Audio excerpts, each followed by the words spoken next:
Welcome to Unit 4.3, where today we're going to talk about the rate of change. Now, as you can recall from last unit, when we're looking to see if something is speeding up or slowing down, we have to check the signs of the derivative. One thing to add is that if anything is increasing, that means it's going to be positive, and if anything is decreasing, that means it's going to be negative or less than 0. For a random example, if I had a smiley face that was increasing, then that means my smiley face is greater than 0. It's just always going to be positive. Now, if we're interpreting a function and we're trying to find the rate of a function, our unit will always be per the unit given. Rate of a function also meaning the derivative. But if we're trying to interpret the rate of function, or like the rate of an already derivative, then we have to do per unit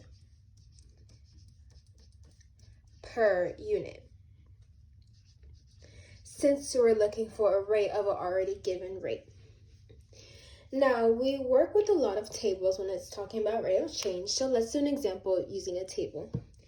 If I was given this table with T being my years and P of T being my people over time, and I wanted to find the derivative of 15 years, of how many people I have in 15 years, all I would have to do is do the average velocity.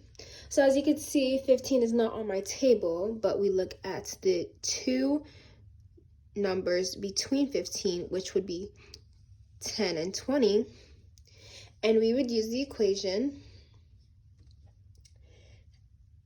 We would use the equation P of T minus P of T over T minus T. So P of T for the first one would be 150 minus our second P of T, which is 120, over our given T, which is 20, minus the second given T, which is 10. Doing that math, that would equal 3. So to interpret it really quickly, it would mean 3 people per year. You see how I said per year for the unit, because I only was looking for a rate of a given function. Thank you. That is all for 4.3.